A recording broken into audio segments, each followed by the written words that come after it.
24. First on the agenda, we'll call the roll, please. Yes, sir. Commissioner Cush, Present. Commissioner Piercy, Here. Commissioner P. Here. Commissioner James, Commissioner Dodd, Here. Commissioner Boyd, Here. Chairman Johnson. Here. Thank you. Next, we'll have a approval of the minutes. Vice Chair Dodd. Thank you, Chairman. I've read the minutes and make a motion for their approval. We have a motion and a second to approve the minutes. We have a motion and a second to approve the minutes. All in favor? All opposed? Public comments. We have one that signed up, Laura Polis. Please, you're speaking on the recycling center.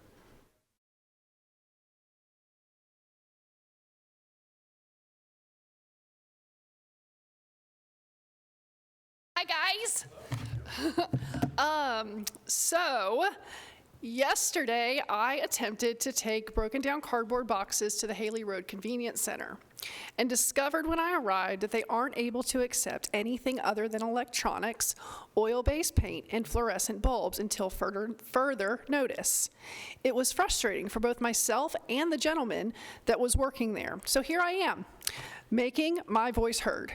I was understandably upset and immediately set out to find out who my commissioner is, and was able to determine that it's actually Joshua James.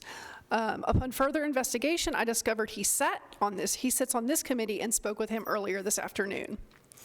In my investigation into the issue at Haley Road, I found multiple complaints that this has been an ongoing issue since at least the beginning of January. According to the Facebook updates, it was closed on 1/5, open on 1/9, and then limited to only previously mentioned items on 1/10. Since all of this has happened since the meeting last month, and there was no record of it being an issue in last month's meeting minutes, I wanted to make sure that it was recorded today. I've also printed a copy of last month's report from the Solid Waste Management and have some concerns about the single stream recycling pilot program. However, I didn't have the opportunity to research further to compare the numbers before the program began. I can say that public perception is that this is the lazy way and that it just goes to the landfill. Thank you. Thank you. Okay, next we have to discuss the March meeting date. Date was set for March 5th, which falls on Election Day, so we need to move that. And if there's no objections, we need to move it to the next day, which will be March the 6th, Wednesday. And adjust the time if somebody has a problem, church on time or whatever. Or we can discuss just changing the date. But this would work better for everyone.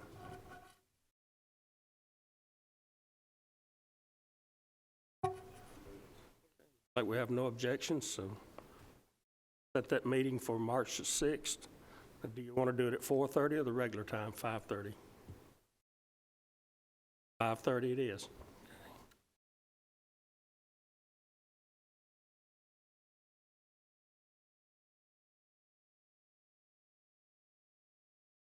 Have the building codes report, Tanya Bell.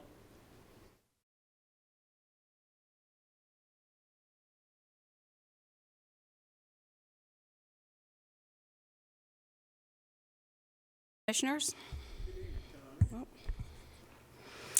I have a couple of things to go over tonight, but I'm going to start with my monthly report for January, so I'll do that really quickly. In the month of January, we issued a total of 249 permits.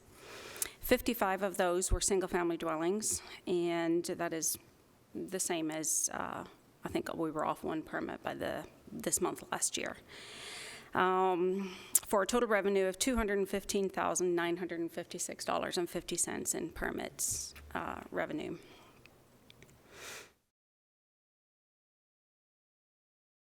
Questions? I will move on to school tax. Is my speaker not working? Can everybody hear me okay? They're kind of in and out. Yeah. Yeah, mine too. All right, for the month of January, we collected a total of $525,440 in school facilities tax and a total of $5,250 in development tax. That brings our accumulated total to right at $3.6 million for both for this time.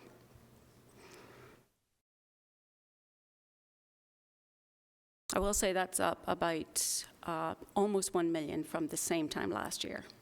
And this time last year, we were right at 2.6 million.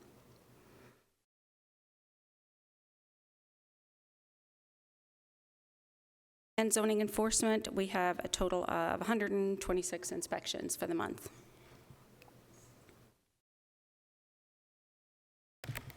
And that concludes my monthly report.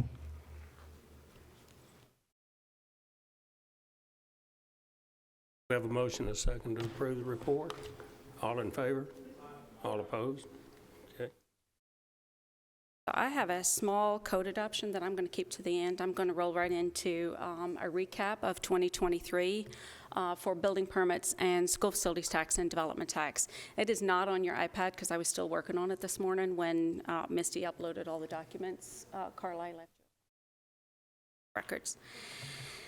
So for 2023, building codes issued a total of 4,083 permits. And if you look on the back of that page, I've got last year's revenue on there, last year's numbers on there, just so you can compare how we did 2023 from 2022.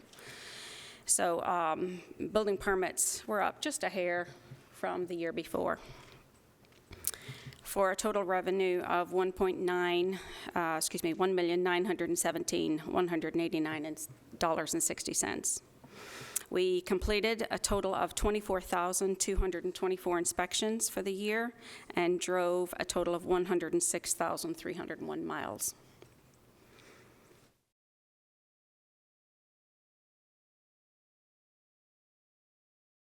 Sorry. Will you remind us how many people you have on staff to do those 24,224 So we have a total of 16 in the department. We have 5 residential building inspectors and a commercial building inspector. So we have 6 inspectors total.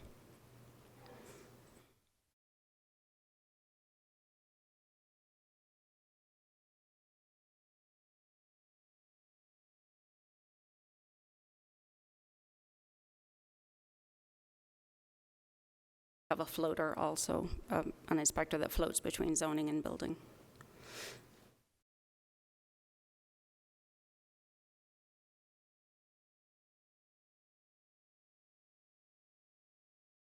And if nobody has any questions, you'll see in the 2022 report, there's a job cost valuation on that. That applies to only some of the permits. And if you'll recall, when we changed our fees, we changed the way we calculate our fees. We no longer do it based on the valuation of the structure itself. We do it based on the square footage. So I threw the numbers in there that actually applied to the project. That's why there's only a couple, and not all of them have a valuation beside them.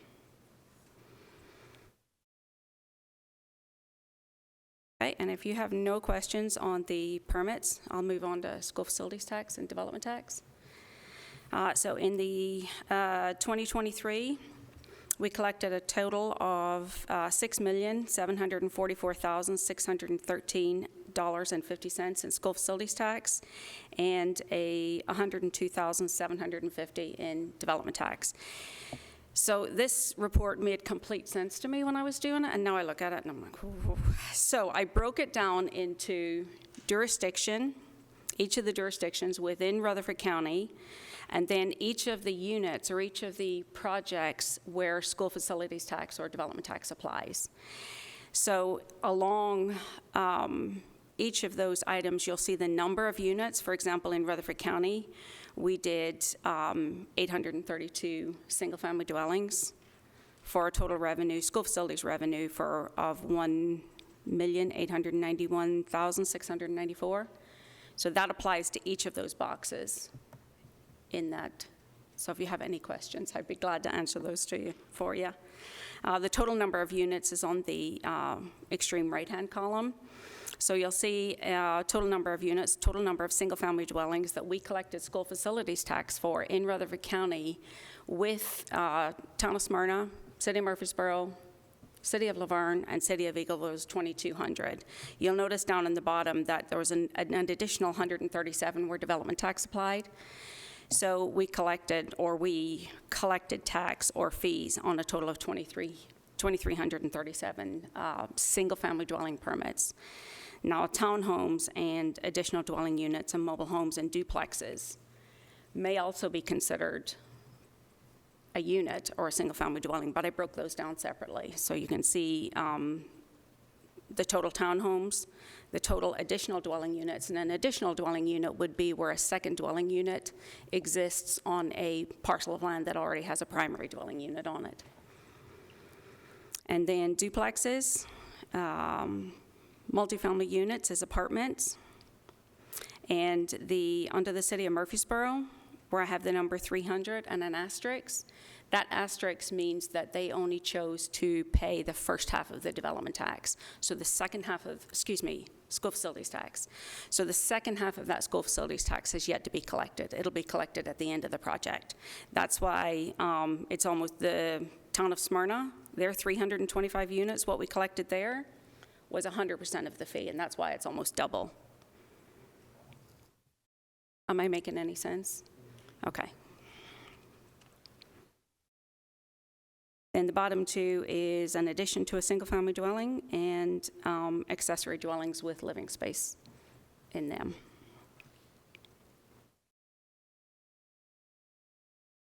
And again, on the backside of that form is 2022's numbers. So you can compare those, should you choose to. All right. And then the final one, I just threw this in there because this is unincorporated Rutherford County. So this is just in Rutherford County. That's our total permits issued by year since 1987, sorry. I just thought it was interesting.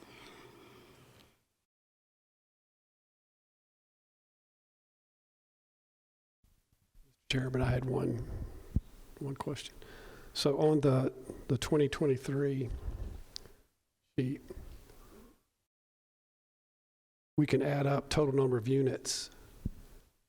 The 492 townhouses are not rolled into the single family. They're all, so it's 3,668 units. I just did the math on it. So that's, Yes, except for the addition to a single-family dwelling, the accessory with living. Those are not complete units. See the two on the bottom? We collect school facilities tax on the square footage, but they're not considered a unit. So it would be all of the top six numbers. And I did not calculate those. I didn't.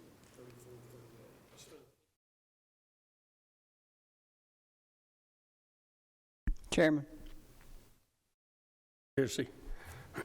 Tanya, going back to your first page on the building permits, from one year to the next seems to be just a little over 2,000 more inspections.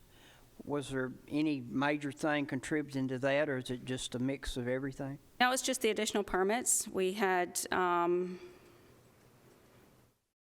looks like almost 200 more permits issued that year.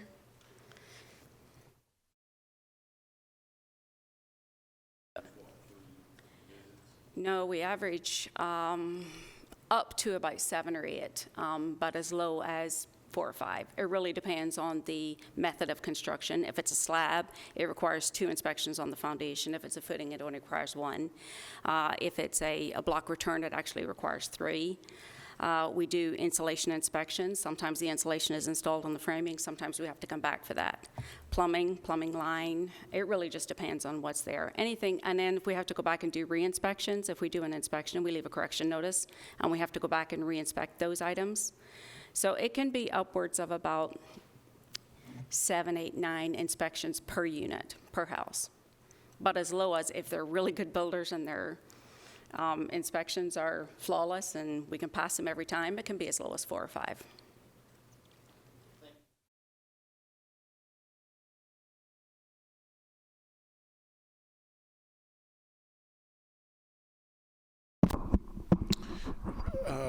Tanya,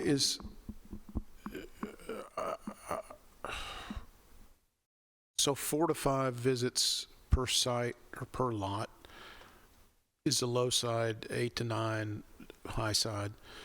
Do you charge per visit? Only if we have to go back on a reinspection 3 times or more. So if we go out there and we do a framing inspection, for example, and we write up 5 corrections, Yeah. and we go back for a reinspection, and 3 of those 5 inspections were completed, but 2 wasn't, we would go back a 3rd time. And if one of those was corrected, and one of them from the original correction notice was not corrected, we would charge to go back on the 4th time. Is that a state rule or is that a No, that's Rutherford County rule? That's ours. That was adopted back early 90s, I believe, mid 90s. All right, so we could change that if we wanted? All right. I'm going to make a motion to approve this portion of her report as well. But I do have a question coming back, but I'll defer that for a minute. Well, we have a motion to approve the report and a second. All in favor? All opposed? Okay. Tanya, I don't know, 6 months ago or so, we adjusted the fee schedule. How has that been working out? As far as, Has it helped? Do we need to be tweaking that at all? Are we low in some spots, high in some spots? Did it afford you to put another inspector on staff? I think we'll be able to tell more at the end of this budget year. When we've had a full budget year of Okay. fee increases and we can see what our budget's going to look like next year and take our numbers, we'll be able to get a better view of what that looks like Okay. at the end of this fiscal year. All right, thank you.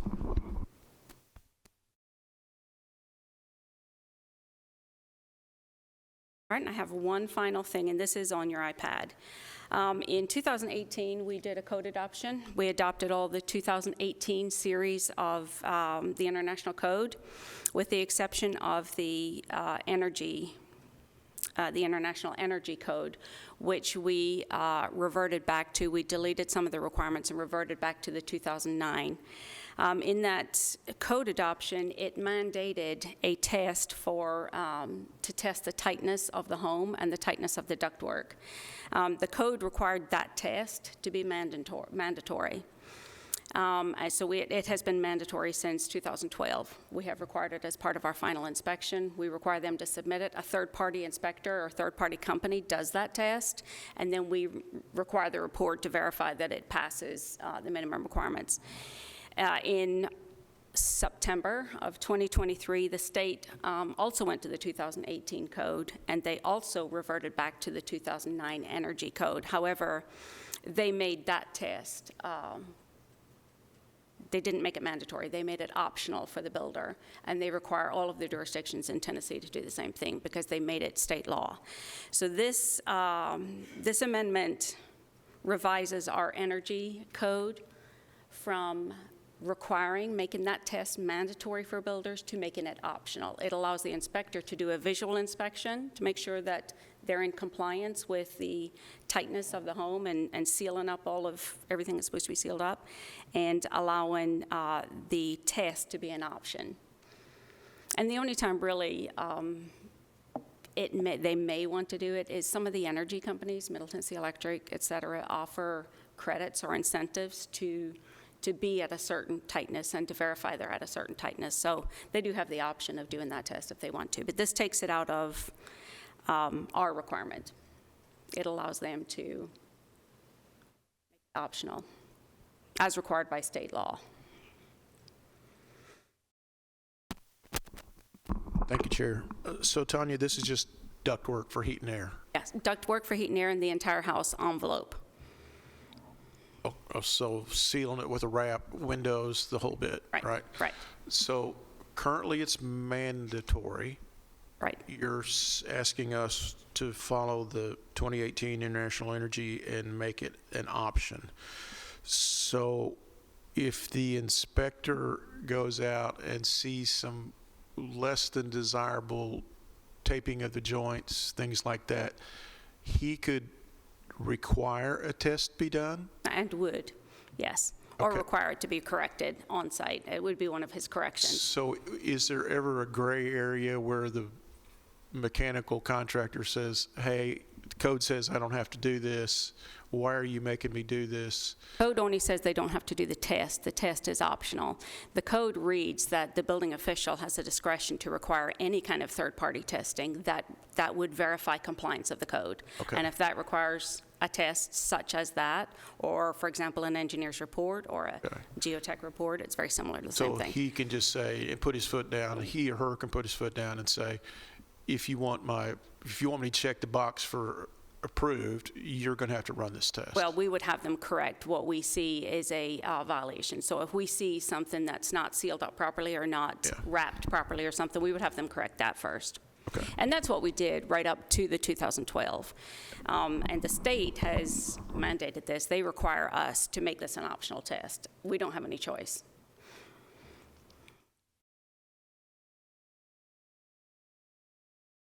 Mr. P.? Just out of curiosity, with you saying seal the whole house, kind of struck a thought, is our area is known to be high in radon emissions. Is that taken into account on this sealing these houses like Oh, that? no, radon doesn't have anything to do with sealing of the house. That comes from the ground itself. I'm aware of that, but if you've got a open crawl space, Right. is that part of what you're saying is sealed from the house? No, or the you're envelope just of the house is just the conditioned That's portion what of the I wanted home. to know. Yeah.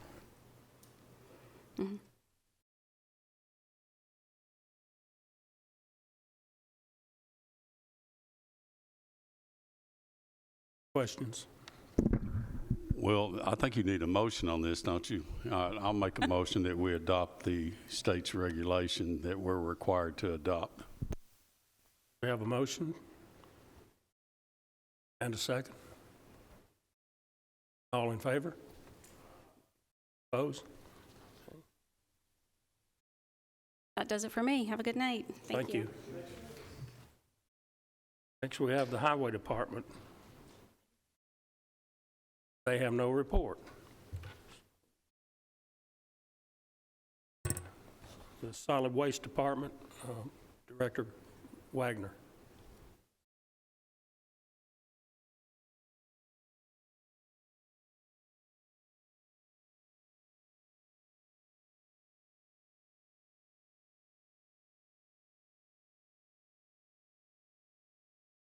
Welcome.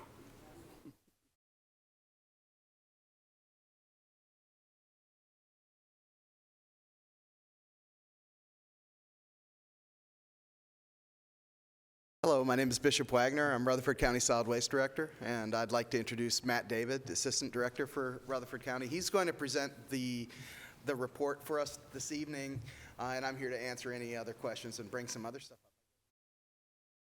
up. Our public reports didn't get posted to your iPad. I promise you I sent that in and was marked as posted.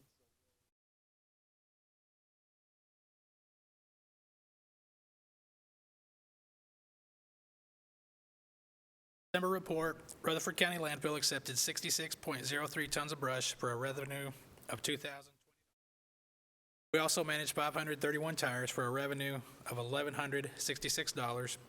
The total combined revenue for the month of January is $3,186. Rutherford County Solid Waste disposed of 2,992.74 tons of waste from all sources in the month of January. 2,255.99 tons came from convenience centers.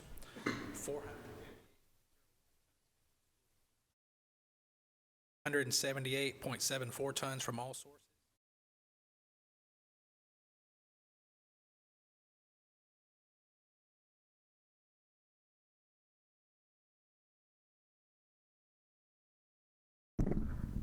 Motion to approve his report. We have a motion to approve the report and a second. Thank you. I'm going to update you. Oh, I'm sorry. All in favor? Aye. All opposed? I've been running wide open all day today. I apologize for jumping the gun on that. I want to give, in follow-up to this, to the stuff that was brought up about Haley Road, I wanted to give a little bit of information now that I'm here to you to kind of let you know what's going on with that. We've got two major infrastructure failing points. One is within a collapsed sewer trunk, and the other one is the lack of three-phase power at the facility. We burnt out 4 motors in about 6 weeks that were powering our compactor, which have made me reach out to Middle Tennessee Electric to talk to them about getting three-phase power. I'm working with the mayor's office and Middle Tennessee Electric on trying to expedite that as much as possible, and I got good response back from them on getting something set up out there and to where we're able to have uninterrupted power to our compactor to continue our activities. The other problem is a little bit more complex in the fact that we're dealing with a 75-year-old sewer trunk line. That building was a 1950s building, and it's collapsed or swagged somewhere inside of it.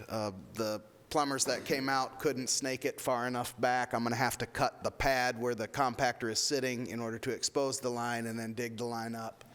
And been kind of looking into options with property maintenance and the mayor's office on, is this a direction that we want to go with that center? And we should have a proposal to the mayor's office about what our recommendations are by the end of the week, and I'll have something more concrete by the time we meet next month to tell you how we're going to approach remedying that site. I want to make clear that to anybody that might be interested in this, that we accept all the commodities that we accepted at Haley Road at 13 of our 14 centers, and soon to be our 14th center, which is Rockvale, as soon as we get our permit and are open for Rockvale. In the same manner, single stream in the compactor, it goes to the Waste Management River Hills facility. Bulk metal and glass are separated, of course, in different containers. They are also hauled off, and then and in addition to that, we also accept the waste that we accept at the convenience center, so it's more of a one-stop drop, if you would. The Haley Road Center is currently collecting electronics, so all of our e-scrap at 33 cents a pound. It accepts the fluorescent bulbs that we collect and all of the oil-based paint that you can bring. Those 2 items are free of charge to any Rutherford County residents. I will continue to collect them at the Haley Road Center as long as I'm able to do so there.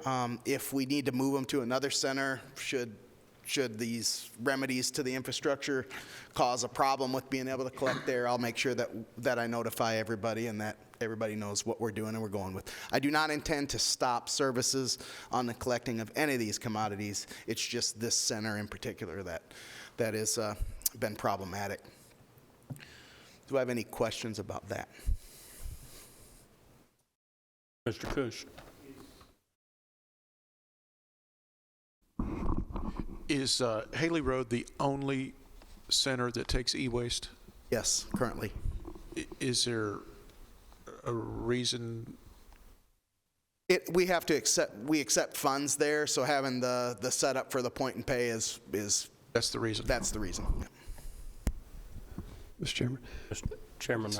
I've got to just ask again. The Haley Road, Laura, I didn't get her last name. She could not dispose of recycling or cardboard specifically because your compactor was down, or? Yeah, we're not accepting at that center, because the compactor's down, we're not accepting any recycling commodities other than e-scrap, fluorescent bulbs, and oil-based paint. Had you had any complaints previously there, or any other complaints on the single stream? I think I'm hearing some concerns of some type plastics. Your personnel has to observe what's being placed in the containers. There's some plastics are contaminating, type 1 or 2, and are you taking glass? Just walk me through how the single stream's working, and that was one of Laura's questions. Good deal. Single stream is 1s and 2s plastics. At some point in the past, it had been 3 through 7, and was some signage that was at the center for way too long that had 3 through 7 on it. The issue with plastics in particular, why 1s and 2s are only accepted, is that's what is the commodities are accepted at the recycling MRFs. All of the rest of the plastics that get thrown in those containers end up becoming contamination to the rate, and the county is charged back $150 a ton for any contaminated tons that we have to remove and take to landfill, of course, because the recycling MRF isn't a landfill. The difference between our operations today and the way we did it prior to the single stream is, in the past, if we got to a load that we'd visually inspect it and we see that there was contamination in it, we'd be forced to take it immediately to the landfill instead of take it to the MRF and have it be contaminated waste there. Because these are all compacted in a enclosed compactor, our step is educating the public as well as training my staff to be able to identify these commodities that aren't accepted in the single stream and pulling them out. We throw them away, and it's pretty much that is that. A lot of commodities that were previously number 5s are changing to number 2s. And number 1s, we're starting to see more and more of them in packaging, which is a good sign for recyclers. But at the end of the day, it's going to take being diligent and taking a look at the number on the bottom of your plastic and what you have there. We also accept, in the same container, cardboard. Pizza boxes are okay as long as they don't have food in it. You don't have to wash out your plastics if you have plastics in there. You can throw them in there. That's fine, as long as they don't have a half a jar of peanut butter or anything like that. We accept aluminum, tin, steel. All of those cans can go in there, and mixed office paper can go in there as well. So all in one spot. And then the glass is separated presently in the large 30-yard containers that we have with the sliding doors at every center. Usually I'll have 2 of those at each center, and then I have 2 bulk metal for like large metal objects that you might bring, appliances, etc. So single stream is correct plastics, papers, tin cans. You don't have to separate any of those. Large bulk metals are separated, and your glass is separated from those other items. But can glass be all colors? Yes, you can mix all colors together. It all gets tipped out on the same floor, and then the same sort of systems that separate those out with the plastics, although it's a different line, they do similar things at the MRF. And despite your team's effort to separate plastics ahead or educate the public, if the wrong plastic gets in, it's sorted at the waste management facility, and that the 3 through 5s will be pulled out, calculated somehow, and we're back charged. And the other plastics that are attempting to be recycled do indeed continue on to a recycling center. Correct. And I'm happy to say that we have not had a rejected load or have been back charged for anything since we've started this. So we got a pretty good record, and I think the longer we go at it, the more the public come and they utilize the service. They're able to, they're getting educated more on what's acceptable and what's not acceptable. And we've got a few of my employees that spend a good bit of time looking at grocery stores at things that they would be seeing and what they wouldn't see. I've got a good staff that are working those centers right now that are really, they want to make sure that our contamination rates stay down so that we can continue to provide this service to the public in the way we do. And you made a comment that you hadn't had any loads returned, but if the whole load doesn't get returned, the inappropriate plastic gets pulled, and that gets tossed to the landfill. Yes, Not the but whole load. I think what I meant is they haven't pulled any inappropriate plastics out. There's a definitely a de minimis area that they won't consider in there. It'll get in there and get disposed. But what they do is they'll pull the loads, they'll audit them as they go through, because there's a big facility with lots of them. If we get a good audit rating, then we're good to go, and we've been good.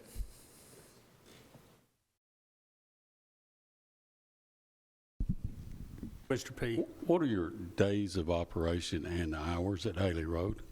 Haley Road is 7:30 to 4 o'clock, Monday, Tuesday, Wednesday, Thursday, closed on Friday, open on Saturday, closed on Sunday.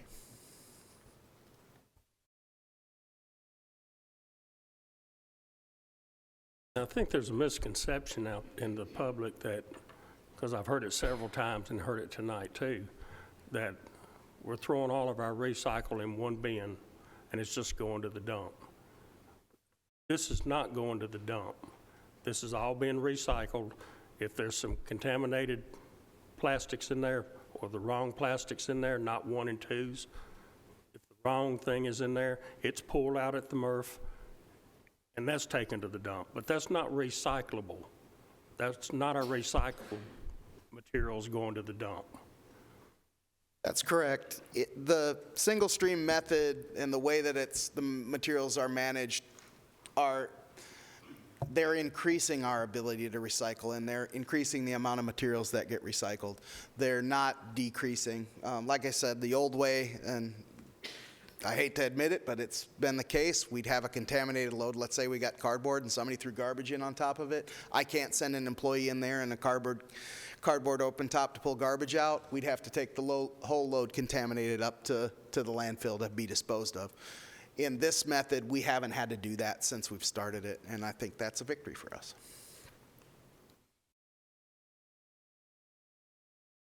Were we ever able to secure a contract on this? The contract is there were a couple items that Nick wanted to review back with them. We're still waiting to get their adjusted version of the contract. I think there were some questions about contract length and what we wanted to do with that, as far as would it be a multi-year or a single standalone year. And as far as I have heard from them, they're willing to accept the things that Nick would like to have, but it hasn't been finalized and ready for signature yet. Single stream recycling contract. Can you, before you step down, could you give us an update on where the transfer station lies? I was wondering if you'd asked me that today. So we have silt fence being placed on the ground today. They've removed trees in the area and have started stripping, I'll call it topsoil, but it's just the top layer of stuff that's up there. There's not a whole lot of soil on the site. They've been working probably 10-hour days, working in the good weather, and I think they're making decent progress on it. So as far as and that's the site work. As far as the architecture stuff, we've been working with KSA on the architect and design. I'm really liking the way that those things are coming together. We meet virtually every week. They should be ready with their finalized plans and ready for us to take the next step in that direction, I would say within weeks.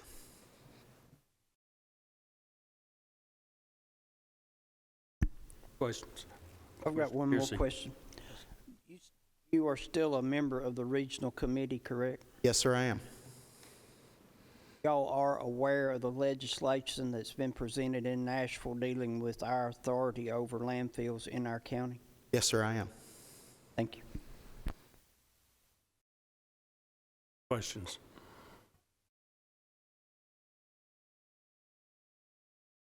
Thank you.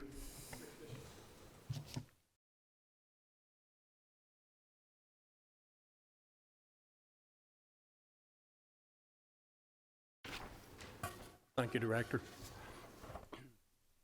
I'd just like to add one thing. You've heard me say many times that we recycle our 1 and 2 plastics. And I just assumed that everyone knew how to figure out what was 1 and 2, 3, 4, 5, 6, 7, whatever number, recyclable plastics. Well, I want to apologize because I shouldn't have assumed that. I should have told people how you do that because I got a phone call from a relative. And I don't know if you can see this. I can see it through here on the monitor, but this is how you tell. You look at the bottom. I think it's always on the bottom, but it's an emblem like this. It's sort of a triangle with the arrows, and it'll have 1 or 2 or whatever number plastics it is. This just happens to be number 2, but we take number 1s and number 2s. on the bottom or anywhere on the package. And found out today that sometimes it's a circle. I've never seen that, but it can be a different design, but it will have the number in there, so you'll know what to do. Now we have the Planning and Engineering report. Director DeMasi. Mr. Chairman, while Mr. DeMasi's coming up, I meant to mention this earlier, but Joshua James has been called to active duty. It's the reason he's not here tonight, so be thoughtful of him and what his unit is going through, okay? Yes, good evening, everyone. Director Doug DeMasi, Planning Director. We have a number of items for you to consider tonight. I'll try to be as brief as I can, because I know that I'm separating you from dinner, so I don't want to take too much time. First thing I'd like to talk about is our available lot inventory. You'll find that on your iPad. If you go to page 5 of, well, actually it's on the very last, page 6 of that first report, you'll see that total available lots as of the end of January was 965. As I've said before, these represent the lots that are currently on the ground that can have building permits issued to them.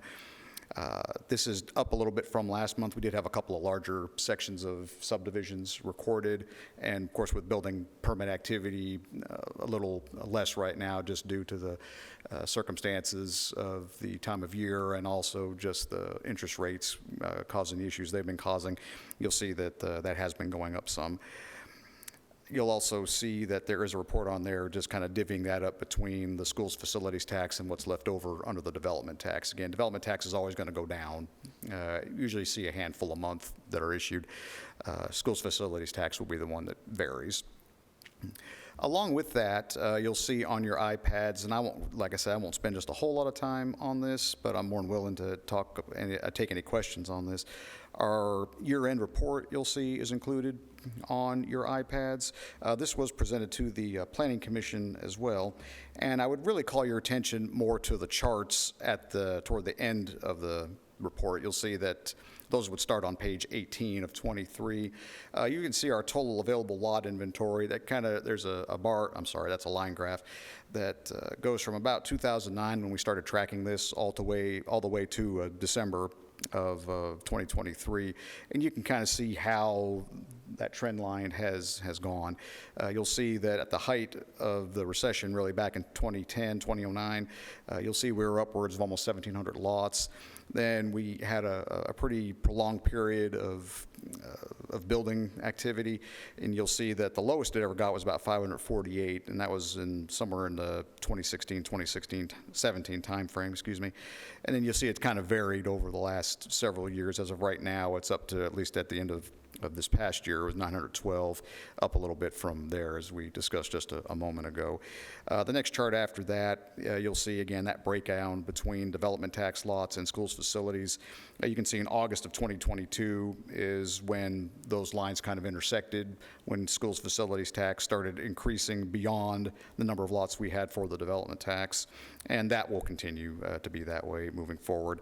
Next chart's just a bar graph representation of that same data, kind of gives you more of a percentage breakdown as to what you're looking at.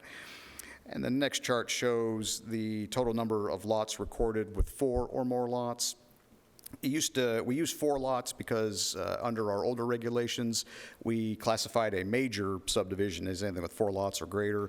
We changed our definitions of what's considered a major plat versus a minor plat when we updated our new regulations in 2013, but we kept the number of lots the same just so we could compare apples to apples.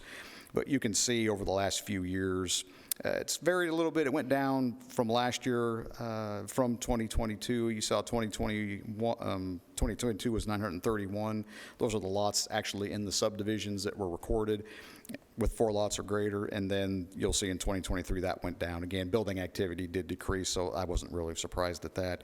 Our rezoning applications on that next chart, you'll see that that's just all over the place. I'm not going to try to understand or explain how that happens. It's just it just is what it is. For instance, there's been a few meetings this year where we haven't had any rezonings. You'll notice that I've been a little more sparse at the county commission meetings lately. However, for January, we considered 6, and I'll be talking about 5 of them tonight. So sometimes it's just a luck of the draw, what you get for the rezoning applications. And that last one is our Board of Zoning Appeal cases. That had been pretty steadily decreasing over the last several years. It did go up a little bit last year.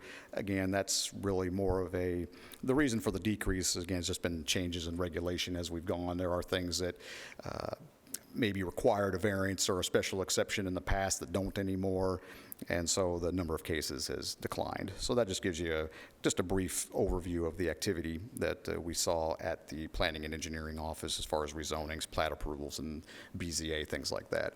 So I'll be happy to answer any questions on that before moving into the rezoning report.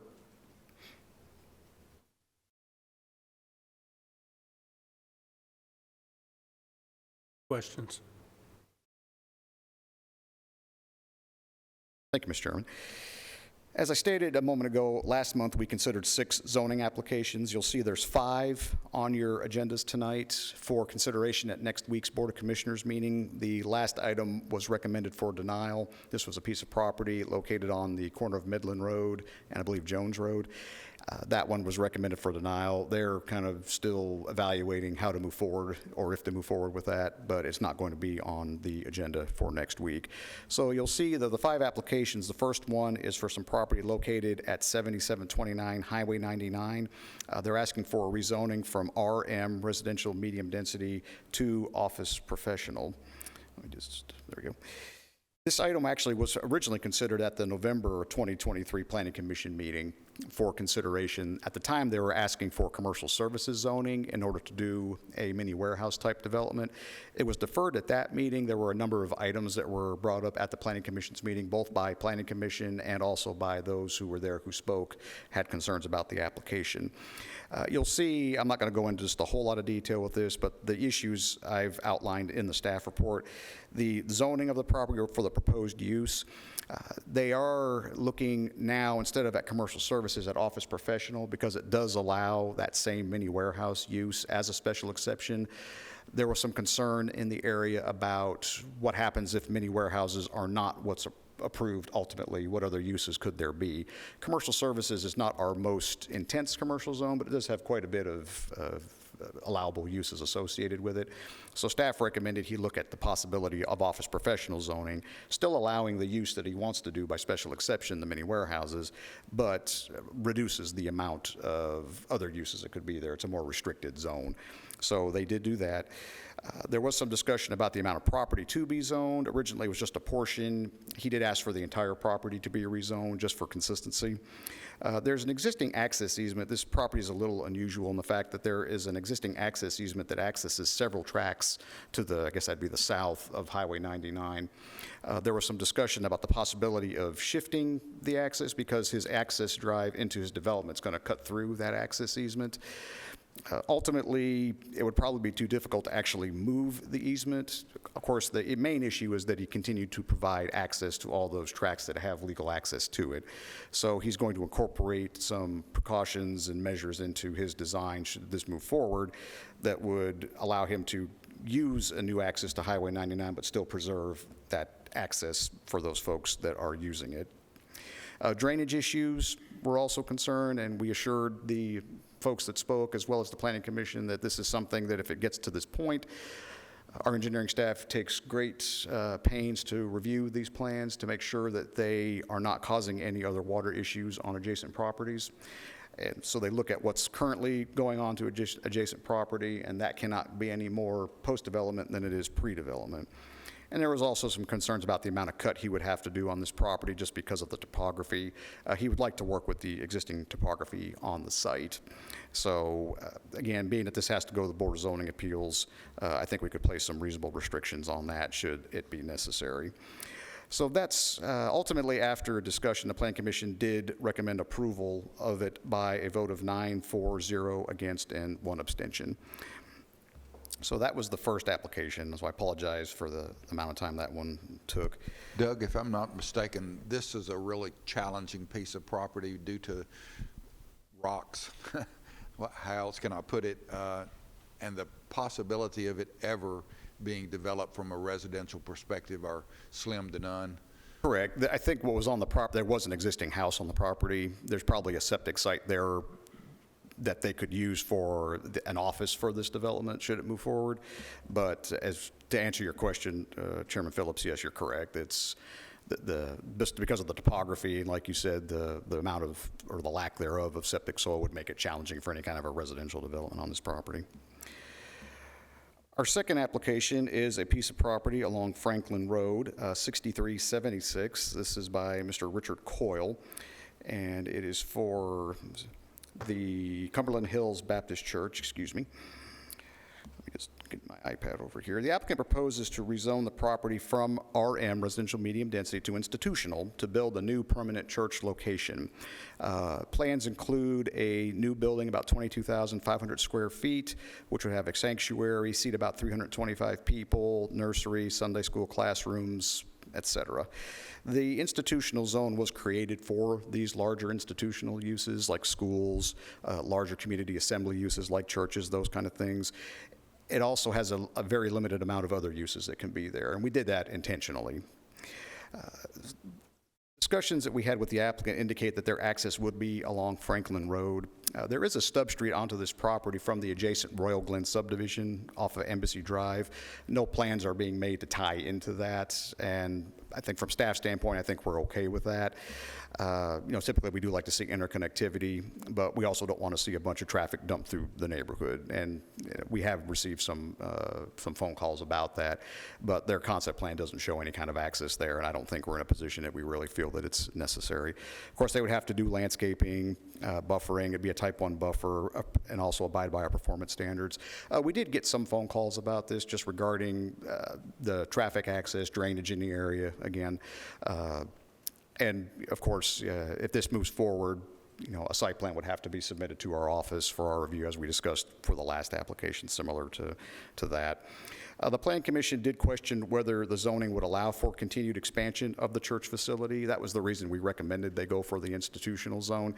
Their current capacity that they're looking at for this building would allow them to do special exception, but if they grew to a certain point, then they would have to go ahead and rezone anyway.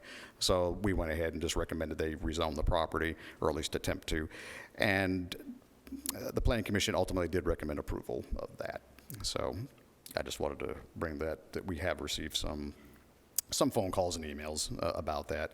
Not necessarily in opposition, just had concerns, want to make sure that they weren't going to be causing any kind of drainage issues or anything like that. Our third application is Jeff Hooper for the Rutherford County Schools. This is the property located at Baker Road. It's zoned both agricultural, residential, and residential medium density, and they are also asking for the institutional zone for this property. You'll recognize this property. This is going to be the site of the Baker Road Elementary School. Let me just get down here. This property was purchased by the county back in June of 2023 for use as an elementary school and a potential future school site. Community education facilities, such as public and private schools, are not allowed in the residential medium density zone, but they are allowed in the institutional zone. Again, one of the reasons we created this district. So they are asking for this to be zoned to allow that use. There is a concept plan that was included with your application materials. It's, that's a concept. We're also been reviewing a site plan. We've had meetings with the school officials, with their engineers, their traffic studies and everything that they've done. So we are looking at all that. The Planning Commission did have some questions about the room for possible ball fields or future middle school. There is room for practice fields. They will not be lighted. The concept plan does show the potential of another school site. That's in the future. It's not right now. There were also some concerns during the public hearing about traffic improvements and drainage concerns. There were concerns about opening the back access point to Rushmore Drive. It was felt that the existing access points along both Blackman Road and Baker Road would be sufficient to access the school property. Of course, we did say that there would be further discussion on those items, and we said that they would also be addressed during site plan review. I think the consensus at the Planning Commission meeting, and Commissioners Cush and Phillips, correct me if I'm wrong, was that there was a little discomfort with opening Rushbrook Drive in the back just because of the issues we've seen at some of the other schools where it just becomes a drop-off and turnaround area. So, again, I don't think we're really looking for that, but as of right now, that would be a discussion for a future day anyway with the second school. But after that discussion, the Planning Commission did recommend approval of this by a unanimous vote. Our fourth item is a piece of property located on 2048 Butler Drive. This is near the Joby Jackson interchange off of I-24. There's several pieces of industrially zoned property in this area already, both in the city and the county. The applicant is looking to zone this property from RM to Employment and Activity Center. They'd like to put a building on the property, about 22,000 square feet or so, and there is a concept plan in your agenda packets for that. It would be used for sales, leasing, heavy repair, and short-term storage of private heavy commercial trucks, equipment, and tractor trailers. It would not be open to the public, nor would it have any features resembling a truck stop. According to this is all information provided by the applicant. So there'd be no public restrooms, no public showers, things like that. So it's really more of a private facility for truck storage. During the pre-application meeting, the applicant did ask about applying for EAC. This is not identified as an employment activity area in our comprehensive plan. However, it shares a lot of the same characteristics of the ones that do. We didn't identify one at Joby Jackson just primarily because of how much of that around there is in the city limits or will be. But it's got similar characteristics near the interchange. We anticipate this kind of development there, so I don't think this is inappropriate. We actually considered a rezoning on the other side of the interchange a few months ago under similar circumstances and didn't have any real concerns about that. Access would be along Butler Drive. Now, the city has plans to reroute Butler Drive from its current alignment. It would kind of come behind to the west of this property. That's all going to be part of the realignment that they're doing for the Buc-ee's that's going on or will be going on in the city off of that interchange. So they're rerouting all of that. That's going to impact how this is designed. So I do want to say that, and the engineer that was at the meeting representing the applicant acknowledged that their concept plan that they supplied would have to change. So the Plan Commission did have some concerns about the amount of paving on the property, which is something that we shared. Their representative stated that it's just a conceptual plan, it's subject to change and probably will because of the realignment of Butler Drive. Nobody else spoke during the public hearing, and the Plan Commission did recommend approval by a unanimous vote. Our final application is by Philip Hackett. This is along this is at 7505 Shelbyville Pike. We don't see many rezoning applications for heavy industrial, but this is one that ultimately the Planning Commission felt was appropriate for the area. The applicant is proposing, just bear with me as I get to my staff report here, proposing to build a concrete batch plant, ready-mix concrete plant. The property would also contain maintenance facility for vehicles associated with the business. This is a use that's classified as a heavy industrial use, so light industrial would not work on this property. It would have to be heavy industrial. You can find a concept plan in your agenda packets as well. Again, it's not binding, but does give you an idea of how they want to possibly develop the property. They're looking at about a 4,800 square foot or so maintenance building shop, 800 square foot batch office, and other mechanical appurtenances used in the batch process. He's proposing an entrance onto Shelbyville Pike to a parking lot, which will provide 30 spaces. Of course, those would have to be paved. Any new or changed access points would have to be approved through TDOT because that is a state road. They'd also have to do a type 3 buffer because it's adjacent to some of the residential properties. There's other industrial property in that area as well. During the public hearing, there were some concerns about traffic, noise, and blasting on the property. We did note that there is another batch plant being about a mile to the south of this different company, but there's no distance requirements for these in our zoning ordinance. One of the planning commissioners also asked about turn lanes. The applicant's representative stated that that's already part of the project, that they're going to be adding an acceleration lane coming out of the property and then a left-turned deceleration lane coming southbound on Shelbyville Pike into the property. So after that discussion, the recommendation by the Planning Commission was to recommend approval, again, by 9-4, 0 against, and 1 abstention. So with that, I know that was probably a little longer than everybody hoped for, but those are the 5 rezonings we have for next week. Be happy to answer any questions on those. Have any questions? Do they take into account road wear? I know this is a state highway, so maybe it doesn't concern us as much. But if you're putting heavy concrete trucks on a road, you're going to end up repaving that a whole lot more frequently. Is that taken into consideration on any of this? I don't think that's taken into consideration as we're looking at the plans. Now, I imagine when it comes to access to the property and what kind of access point they put in, they'll have to build it up to whatever the state standards are for the heavier equipment. And like you said, I imagine, the state will just monitor the roads and determine whether or not repaving is necessary. As you know, that's a pretty heavily traveled arterial with a lot of heavy trucks now. So I would hope that it was built to withstand those kind of traffic, but I imagine the state monitors that.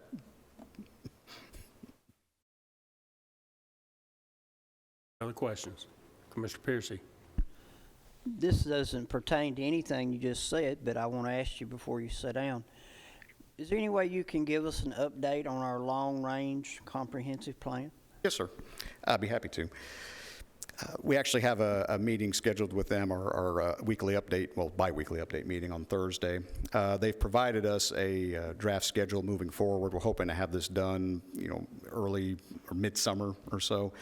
The next steps are, we had our last steering committee meeting right before the holidays. The plan is to have another one here within the next month or so to start looking at the different scenarios and come up with a preferred scenario for growth moving forward. And then starting drafting the document, of course, have some more public input into the process, and then hopefully have something again by the end of the summer is what we're shooting for. So that's kind of just a quick and easy update for you. Did you have a specific question regarding something? Do you have a projected time of when it will be finished? The schedule that they provided us that we just got last week, I think said around July is what they were looking at. Now, a lot of that will depend on, once it starts going through the public process as far as public hearings. We have the public meetings that we have, of course, but when it starts going through the Planning Commission, ultimately Board of Commissioners, that's where it might hit some hiccups. We'll just have to see how that goes. But. Oh, okay, thank you. Mr. Chairman. God. On the Butler Drive site, where do the city limits come close to the King tract? Yes, it pretty much, let me see. Wrapped? Yeah, I think so. Let me go back to that application here. Hold on just a second. It was in the... If you look on if you look at the maps that are on your iPad, specifically, yeah, that one doesn't necessarily show it. I'm talking about like this one here, perhaps. Anything in pink that's on this, that's city limits. So it's Butler Drive is actually within the city limits, as is that portion of I-24.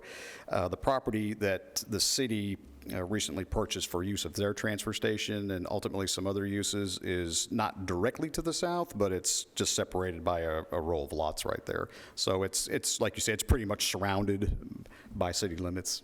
And Kenny Pipe is... Yeah, Kenny Pipe is in that... the county? that LI property right above it. Yeah, that's where Kenny Pipe is. Is there sewer close to... Yes, Kingsville? there's actually sewer, I think, I want to say to the west, and I want to say it might, I don't want to speak because I don't have that right in front of me, but I know the business is not Kenny Pipe, but the businesses to the north of that that are in the city also have sewer, so there is sewer close by. And we felt like it needed to stay in the county.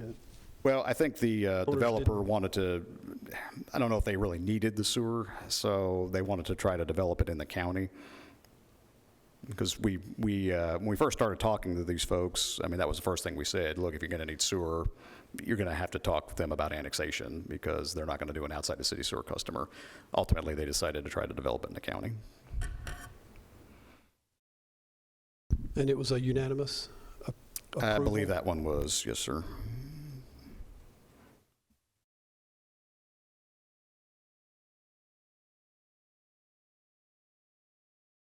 I don't think that one had the abstention. I think that was the next one. Hold on. I think that one was unanimous. I'm looking right now. Yeah, it was 10-0. Mhm. Any other questions? Make a motion to approve this part of his report. Motion to approve and second. All in favor? All opposed? Okay. That's all I have. Thank you. Thank you. Now we have other business. Anybody have anything?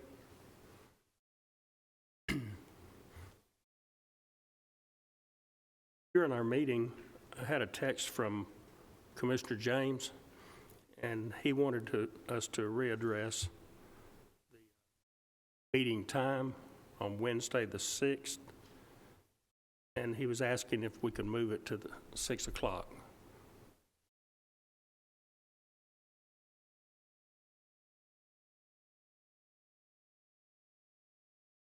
Are you okay with that?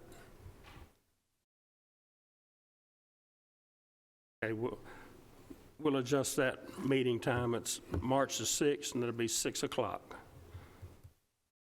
So evidently, Joshua's in good shape right now. Hear from him. Any other business?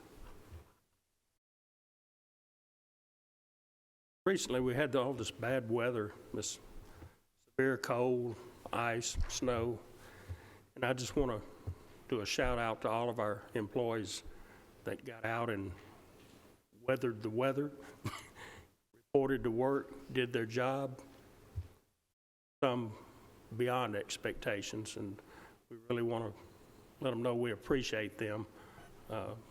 Some very dangerous situations, and I know they all came through and served our community well. So, good, dedicated employees. So we thank you. Anything else? Okay, we stand adjourned.